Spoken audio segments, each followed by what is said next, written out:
Okay, let's set up the scene. It's a 2v4 situation, bomb is planted, and he's got less than half HP. Now get ready for some Matrix shit.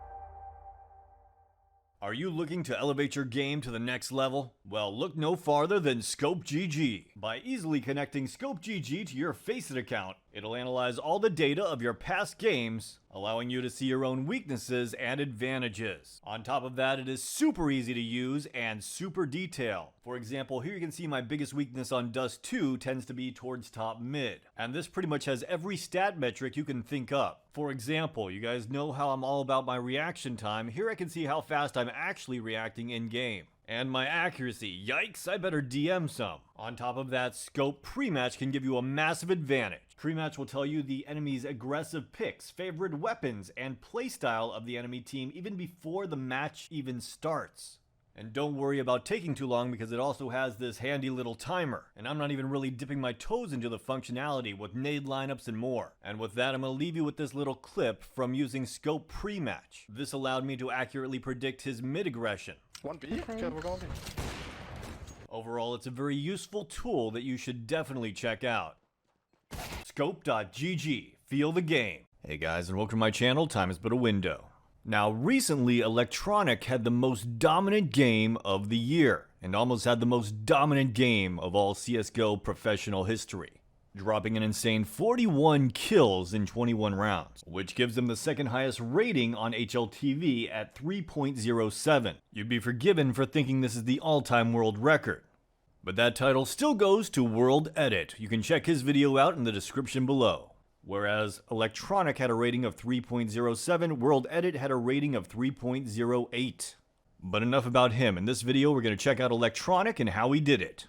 By far the most spectacular single-person performance of 2022. And who knows, maybe by watching this we can learn a thing or two and even elevate our own games. So you can see at the beginning of the pistol round, he makes his way up towards Catwalk with a nade and sits here and just spots it. As soon as he spots someone out, he's going to chuck that nade into lower B tunnels. If nothing else, this should do a bit of damage to the other team, but don't think you can just get away with this in pugs. Keep in mind, he does have a teammate spotting mid to make sure no one sneaks up cat on him.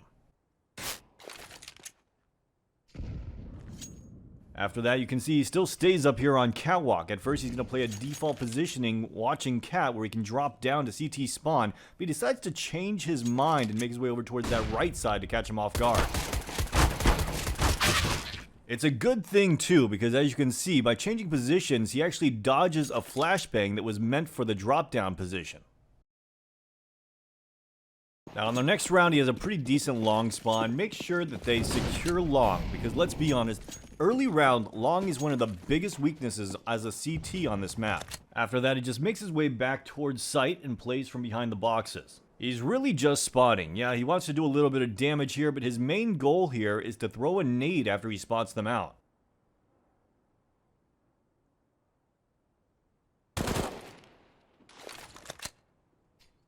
I mean, look at that. He didn't get a kill, but just look at how much damage he did right there. It also delayed the terrorist from just pushing straight out and allowed his teammate to rotate over to help him.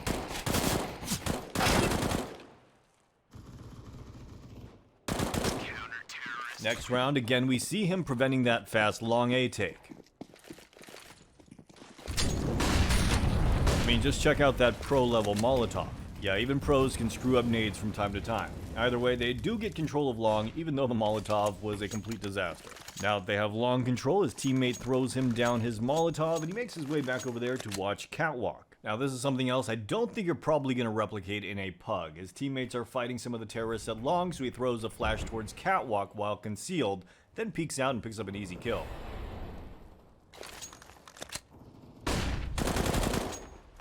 His flash timing really couldn't have been more perfect there, and I'm not entirely sure how it was so good. Now in the next round, he stays back, throws a little flash to help his teammates get long control, then makes his way over here towards middle and listens for audio cues. Notice that his teammate did throw a flash down for him.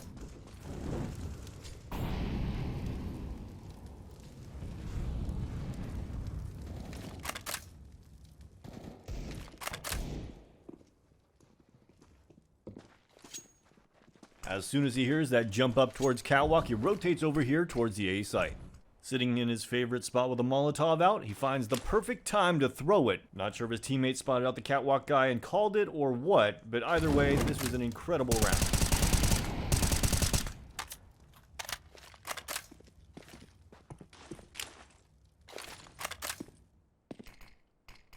After getting those first 2 kills, he throws a smoke to split up the rush.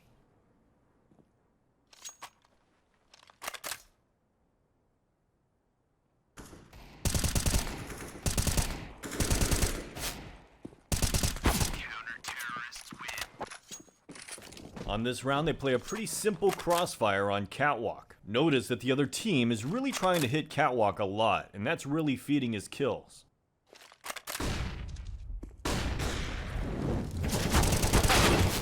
Even though this time it didn't work out for him personally. This time watching Cat from a little bit more passive location. Now he does have a teammate watching it as well, but his teammate gets flashed off of it, which is why he peeks out and sprays this guy down in CT spawn. Of course he couldn't see the guy, but you know what? When you're feeling it, you're feeling it.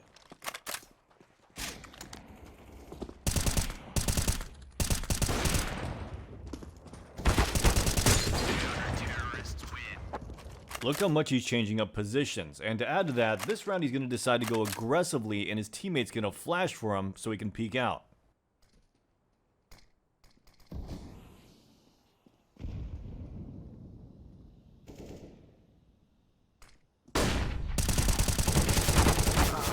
On this round, he's going to play the package delivery man. Watch him go back to CT spawn, pick up a couple nades, and throw them to S1mple. This is most probably because they have 2 guys actually playing within the B site, which means that mid is technically open. And since S1mple's got Cat and Long is under control, he's going to go and take that position.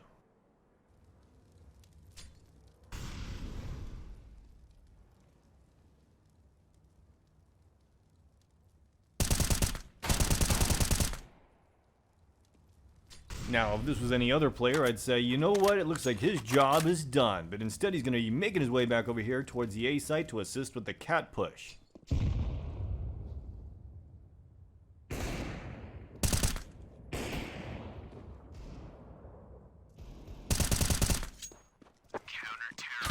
The next round, the other team takes the B site, so it's just a save round and we're going to skip over this.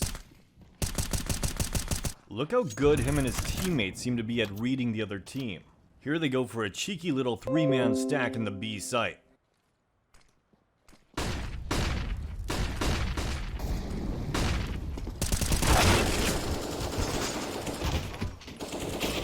Well, it might not have paid off for him personally, but it definitely paid off for his team. Keep in mind, even though I haven't been showing it this entire time, he's been making sure to get this long control. But it looks like the other team has other plans anyways, deciding to go for a mid to B take.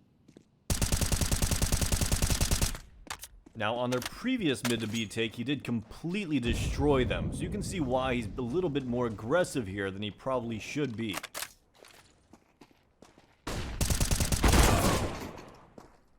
Now here is a really fun little change up. He actually decides to push up mid this round. An incredibly unexpected play, especially with all the cat aggression the other team's been doing, but you can see that his teammate is spotting top mid for him.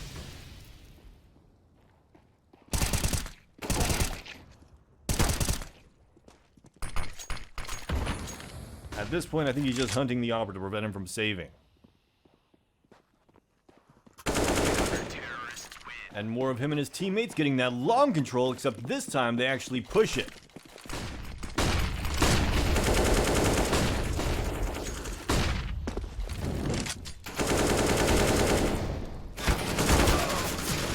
Again, Na'Vi just has so many setups, it's so unpredictable. Here he's boosting up his teammate and making his way over here towards the B site.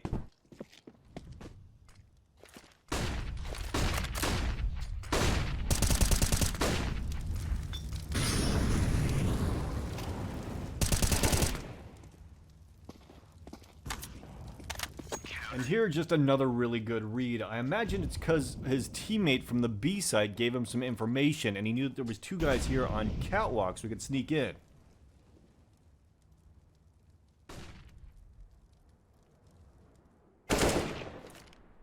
What I don't understand is why the terrorists seem to still be oblivious to his position here. For example, the catwalk guy should be watching his flank a little bit here, and of course the guy over there at the B site probably should go through lower B tunnels, clear it, and regroup with his teammate.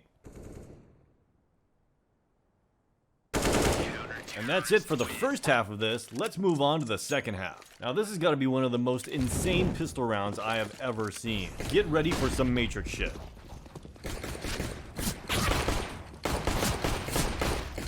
I mean, after he plants the bomb, of course. Okay, let's set up the scene. It's a 2v4 situation. Bomb is planted, and he's got less than half HP.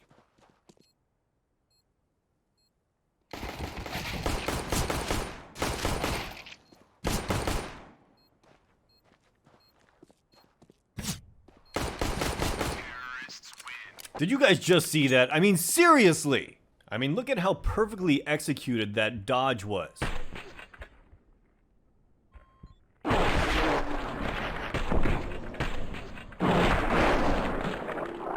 But he's not done yet. On this round, it looks like he is flank control.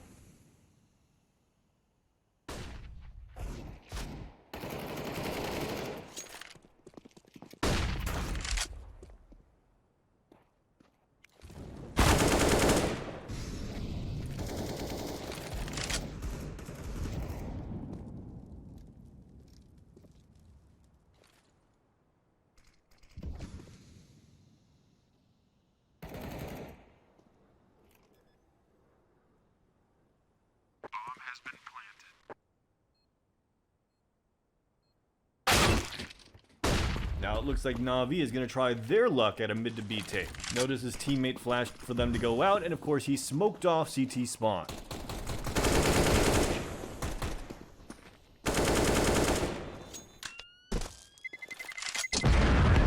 But just as you think this game is over, it looks like the other team is going to get a second wind. And this is why you should always have at least someone check car. Alright, enough messing around. Now he's going to show the other team why he has so many kills here in the first place. His teammate flashes for him, he pushes through the smoke and peeks out.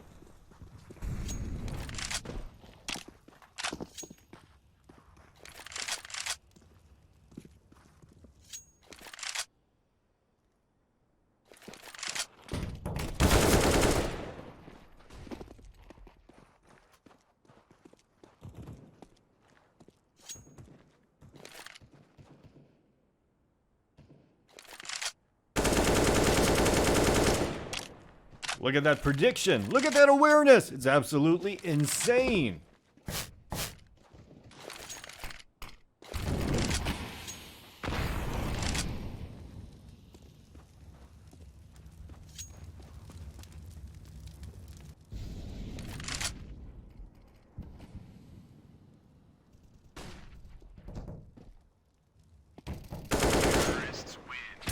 Spoilers, this is the last round of the game, and I just can imagine what his teammates are saying to him at this point. Either way, he manages to keep his composure and doesn't just run in there. They do play tactically, smoke off the cross, and make their way into sight.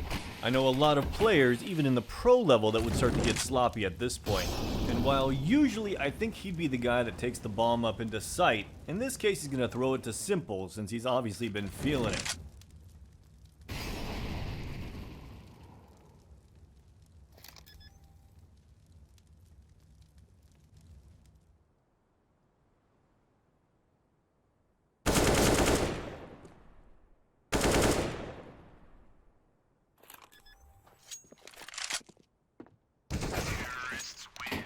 And with that, they've won the game. Obviously, an incredible performance, and more than anything, he read this game perfectly. It's easy to see why this is the second most dominant performance of all time. If you enjoyed this video, please like, subscribe, and ring that notification bell. And as always, have a great day.